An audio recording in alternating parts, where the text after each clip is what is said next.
कक्षा 11 की भौतिक विज्ञान की जो हमें वर्कशीट प्राप्त हुई है उसे हम सॉल्व करेंगे। इसमें कुल 5 प्रश्न है। पुरानी जो वर्कशीट हमें प्राप्त हुई थी उसी के 5 प्रश्न है। देखते हैं पहला प्रश्न क्या है। पहला प्रश्न है, त्वरण किसे कहते हैं? त्वरण का SI मात्रक लिखिए। Right the acceleration, what is acceleration and right the SI unit of acceleration. तो ये हमारे पास में है।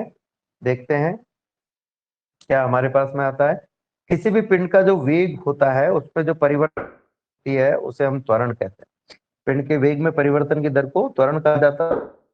से परिभाषित किया जा सकता है किसी भी पिंड के वेग में इकाई का परिवर्तन, किसी भी पिंड के वेग में इकाई समय में होना भी पिंड का त्वरण कहलाता है।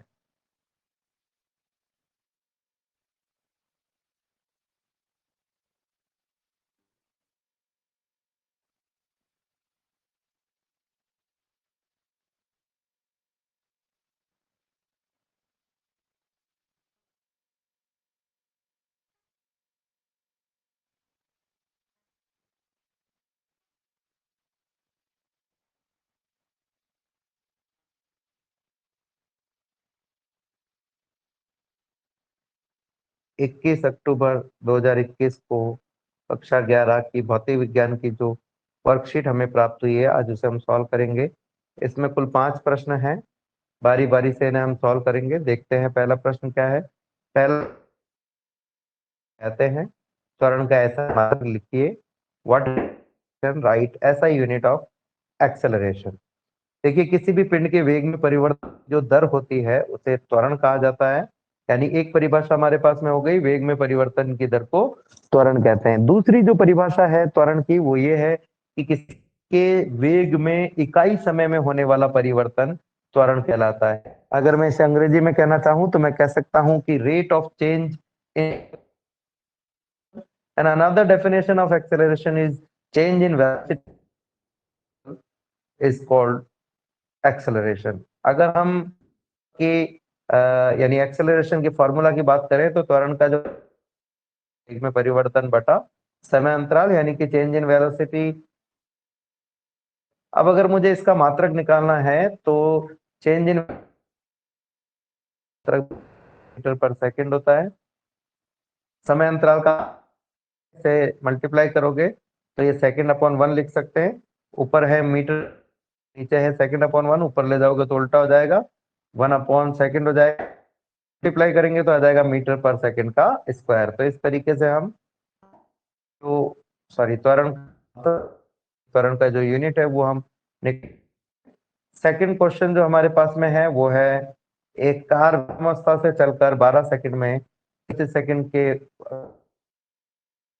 तो start from rest and attach per second in 12 seconds, then what will be the that car। देखो किसी भी कार का जो एक्सेलरेशन होता है कि त्वरण होता है, किसी भी गाड़ी का किसी वाहन का त्वरण जो होता है वो वेग में परिवर्तन डेल वी बटा समय अंतराल यानी change in velocity upon time interval के इक्वल होता है। वेग में परिवर्तन अगर आपको निकालना है तो अंतिम वेग यानी फाइनल वेलोसिटी में से प्रारंभिक वेग यानी इनिशियल वेलोसिटी को माइनस कर दीजिए, डिवाइडेड बाय डेल टी। अंतिम वेग यानी फाइनल वेलोसिटी हमें दी हुई है 30 मीटर पर सेकंड है। इनिशियल यानी प्रारंभिक वेग 0 है क्योंकि रेस्ट में यानी विराम अवस्था में है कार, तो इसकी जगह 0 लिख दिया अपॉन 12 मीटर 12 सेकंड। और आपके पास में आ गया 30 मीटर पर सेकंड, नीचे रह गया 12 सेकंड, तो आ जाएगा 2.5 मीटर पर सेकंड का स्क्वायर। तो इस तरीके से हम ये वैल्यू कैलकुलेट कर सकते हैं। एक बार फिर से इसको करेंगे। हम सब जानते हैं त्वरण का फॉर्मूला होता है del by del T. Del V यानी v2 minus v1, final velocity minus initial velocity upon time interval. Final velocity है 30 मीटर पर सेकंड और इनिशियल वेलोसिटी है 0 मीटर पर सेकंड। माइनस कर दिया और 12 सेकंड से इसे डिवाइड कर दिया तो 30 metre per second by 12 second is equal to 2.5 metre per second का स्क्वायर। अगला क्वेश्चन है वेग समय स्थिति समय ग्राफ और वेग समय ग्राफ का जो ढाल है वो किस भौतिक राशि को दर्शाता है या क्या दर्शाता है? Which physical quantity shows by the slope of first position time and the velocity time graph? किसी भी ग्राफ का ढाल अगर मैं ये x और y हूं तो जो x एक्सिस और y एक्सिस के बीच का जो ग्राफ है, इस ग्राफ का जो ढाल है वो y अक्ष में परिवर्तन यानी डेल y और यानी डेल x के अनुपात के बराबर होता है। तो इस हिसाब से अगर हम ग्राफ यानी कि y अक्ष पर स्थिति है और x अक्ष पर समय, जो पहले को डिनोट करता है जो x अक्ष को, तब y अक्ष पर लिखी हुई राशि यानी x में परिवर्तन हो गया डेल x, और समय यानी x अक्ष पर लिखी हुई राशि में परिवर्तन डेल x यानी स्थिति में परिवर्तन जिसे हम विस्थापन कहते हैं, का समय अंतराल बराबर होता है वेग, यानी इस ग्राफ का जो ढाल है रहेगा तो स्थिति का जो ढाल है वो वेग को व्यक्त करता है। इसी प्रकार से अगर ढाल निकालना चाहूं तो जो वेग समय ग्राफ का ढाल है उसके लिए हम कहेंगे x अक्ष पर समय है तो वेग में परिवर्तन डेल v लिख दिया, x अक्ष में परिवर्तन नीचे, तो वेग में परिवर्तन बटा समय अंतराल जो है हम सब जानते हैं त्वरण के बराबर होता है, यानी कि समय ग्राफ का जो ढाल है वो त्वरण को इंगित करेगा। समय गति परिवर्तन बटा समय अंतराल, y अक्ष में परिवर्तन बटा यानी del X by del T जो कि वेग v के बराबर है। और अगर हमें वेग समय ग्राफ का ढाल निकालना है तो वेग x y अक्ष पर है तो वेग में परिवर्तन और उसके बाद में x अक्ष में परिवर्तन यानी समय अंतराल del v by del T जो कि त्वरण के बराबर है। तो वेग समय ग्राफ का जो ढाल है वो त्वरण को इंगित करता है। अगला प्रश्न है निम्न गति के लिए वेग समय आरेख बनाइए। Draw velocity time graph. समान गति एक समान त्वरण से गति एक समान त्वरित गति। एक समान गति नाम का कोई मोशन नहीं होता है, इसलिए ये थोड़ा सा सही नहीं है मेरे हिसाब से। इसकी जगह होना एक समान वेग से गति, तो हम एक समान वेग से गति मानकर इसे सॉल्व करेंगे।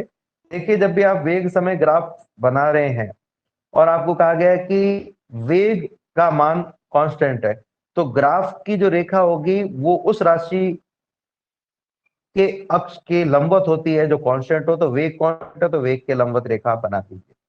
और अगर दोनों में से एक भी कांस्टेंट नहीं है तो रेखा दोनों में से किसी भी अक्ष के लंबवत नहीं आएगी। तो ये एक समान वेग से गति को व्यक्त करता है। दूसरा है एक समान त्वरण से गति। एक समान त्वरण से गति अगर हमें इसका ग्राफ बनाना है तो आप देख सकते हैं कि जो समय है और वेग v है, त्वरण a का मान एक समान है, that means del v by del T में सकते हैं डेल v और डेल टी का अनुपात कांस्टेंट है, यानी कि जितना डेल v में परिवर्तन हो रहा है उतने ही गुना डेल टी में भी परिवर्तन, इस वजह से इनका जो जो अनुपात है वो हमेशा कांस्टेंट है जब डेल v डेल टी के प्रोपोर्शनल हो, समान वेग परिवर्तन समय अंतराल के समानुपाती है। तो जो ग्राफ है वो हमेशा एक सरल रेखा आएगा। ये नहीं दिया हुआ है कि पिंड जब चलना शुरू करता वो शून्य वेग से चलना शुरू करता है या शून्य वेग से, तो अगर ये से चलना शुरू करे तो ये ग्राफ 0 से शुरू होगा, और अगर शून्य वेग से तो ये 0 से शुरू नहीं होकर के किसी अन्य बिंदु से चलना शुरू होगा। ये दोनों ही एक समान त्वरित गति को व्यक्त करने वाले ग्राफ है। अब अगर हम अगले प्रश्न पर चलें तो देखते हैं अगला प्रश्न क्या है। लास्ट प्रश्न है वो ये इस वर्कशीट का प्रश्न है, किसी कण का विस्थापन समय के सापेक्ष समय के साथ s बराबर टी क्यूब माइनस सी 6t² प्लस 3t प्लस 4 के अनुसार परिवर्तित होता है। जिस क्षण वस्तु का त्वरण शून्य हो उसका वेग क्या होगा। प्रश्न में छोटी सी गड़बड़ी है, उस पर हम चर्चा करेंगे। पहले हम इसका अंग्रेजी रूपांतरण देख लेते हैं। Displacement of particle change with respect to time as s is equals to t cube minus 6t square plus 3t plus 4. Calculate velocity at moment when acceleration is 0. तो यहाँ दिक्कत ये है कि ये जो समीकरण है इस समीकरण को अगर हम विस्थापन का समय के सापेक्ष परिवर्तन वाला समीकरण माने तो इसे सॉल्व करना थोड़ा मुश्किल होगा, क्योंकि विस्थापन का समय के सापेक्ष परिवर्तन का जो समीकरण है उसको अगर हम अवकलन करना चाहें तो हमें दोबारा विस्थापन प्राप्त नहीं होगा। ये विस्थापन की जगह स्थिति समय समीकरण होना चाहिए था, तो मैं इसे स्थिति मानकर ही सॉल्व करूंगा। तो हमें दिया हुआ है स्थिति S बराबर t 6t² + 3t। तो अब अगर इसका x t के सापेक्ष अवकलन डिफरेंस t के सापेक्ष तो हो जाएगा ds/dt is equal to dt of t³ minus t² + 3t + 4। ये d सभी पर लागू होगा और जो कांस्टेंट है वो बाहर आ जाएगा, तो पहले पद पर लागू t³ -6 बाहर आ गया, d/dt ऑफ t²। दूसरे पद में से तीसरे पद में से आ जाएगा 3 d/dt ऑफ t, और चौथे पद में t ऑफ 4। तो जो कांस्टेंट है उसका अवकलन तो 0 होता है, तो d/dt तो 0 हो जाएगा। x की पावर n होता है n(x) n-1, यानी पावर मल्टीप्लिकेशन में आ जाती है, और जो पहले पावर से 1 कम हो जाती है अवकलन के पश्चात। t की पावर सापेक्ष अवकलन करना चाहूं तो इसमें और एक हो जाएगा, तो ये हो जाएगा 3t² माइनस 6t² का अवकलन करें तो ये 2 आगे आ गया और एक पावर कम हो गई, 2 - 1 यानी कि 1 हो गई। इसी प्रकार से ये लास्ट वाले जो पद है उसमें 3 t की पावर 1 है, 1 आगे आ गया, एक पावर कम हो गई, t की पावर 0 हो गई, और लास्ट जो पद dt d/dt ऑफ 4 है इसकी वैल्यू आ गई 0, क्योंकि कांस्टेंट का अवकलन हमेशा 0 होता है। अब अगर मैं इसे कैलकुलेट करूं, मैं इसको और आगे सॉल्व करने का प्रयास है, हमारे पास में क्या आएगा, एक में आ जाएगा 3, ये जो वैल्यू है वो dx s/dt की है, यानी कि विस्थापन बटा समय अंतराल की, यानी वेग की है 3t² minus 6 12t and 3 into 1 into 1, यानी 3 into 1 = 1, 3 सॉरी प्लस 0 की जरूरत नहीं है। एक बार फिर से इसका अवकलन करो, इसको समीकरण 1 मान लेते हैं हम, फिर से अवकलन करें तो हो जाएगा dv/dt is equal to d/dt of 12t + 3। देखते हैं हमारे पास में क्या आएगा।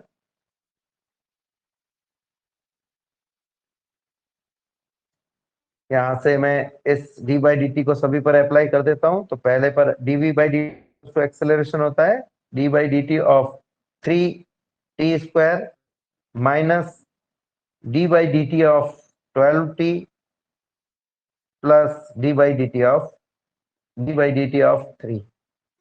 तो यहाँ से 3 बाहर आ जाएगा और यहाँ से 12 कांस्टेंट बाहर आ जाएगा, तो क्या रहेगा, 3 बाहर आ गया, d/dt ऑफ t² माइनस यहाँ d/dt ऑफ अंदर है गया t, और d/dt ऑफ t की जो वैल्यू है वो 0 होती है, तो यहाँ 0 लिख देते हैं हम। इसको आगे सॉल्व करते देखते हैं हमारे पास में क्या आएगा।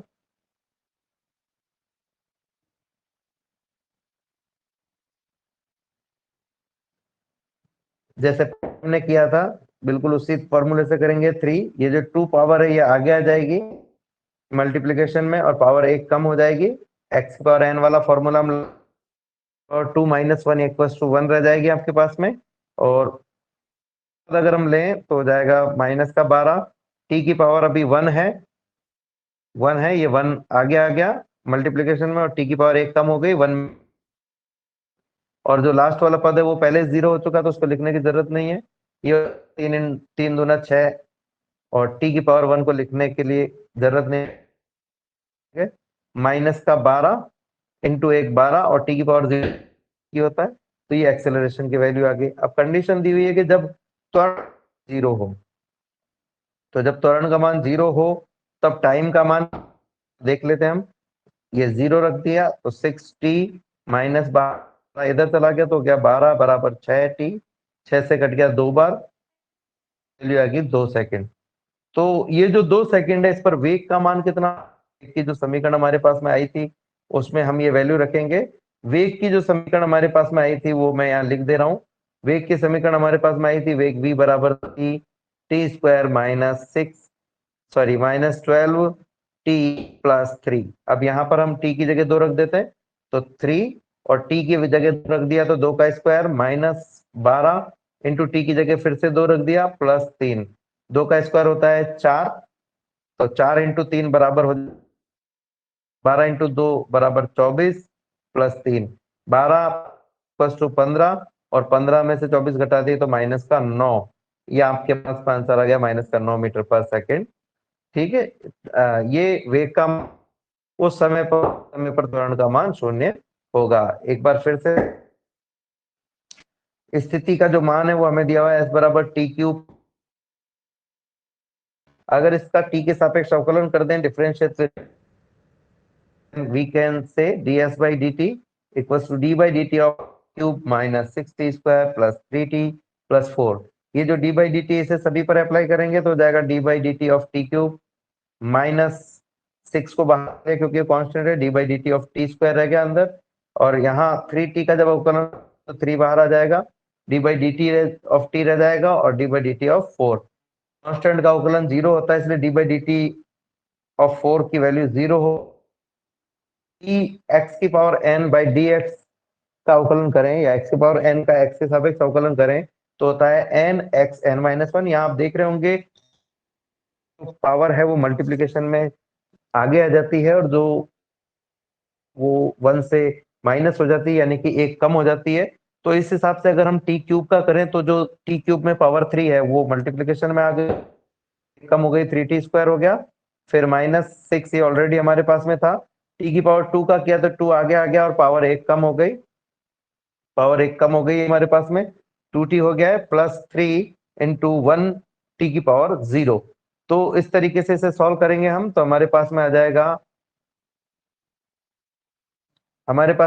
v 3t square minus t + 3, क्योंकि t की पावर 0 का मान 1 होता है। अब t के सापेक्ष हम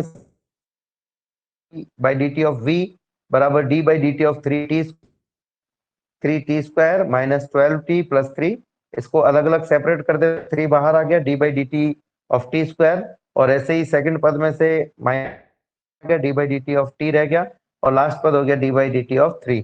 d बाई की वैल्यू 0 होगी क्योंकि कांस्टेंट है और कांस्टेंट का अवकलन 0 होता है।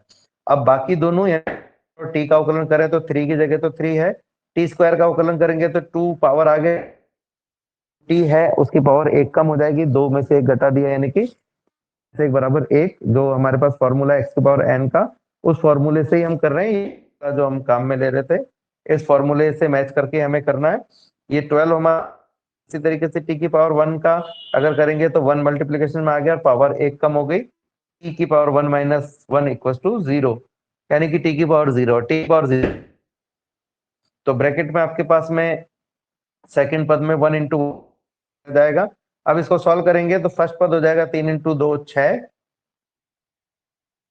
12 इंटू 1 इंटू 1 बराबर 12 है, +0 को लिखने की जरूरत नहीं है। जब a की वैल्यू 0 है तब हम कहेंगे a 0 रखने पर 60 माइनस 12 बराबर 0 हो जाएगा। 12 6 से 12 को काटोगे तो 2 बार कट जाएगा, यानी t।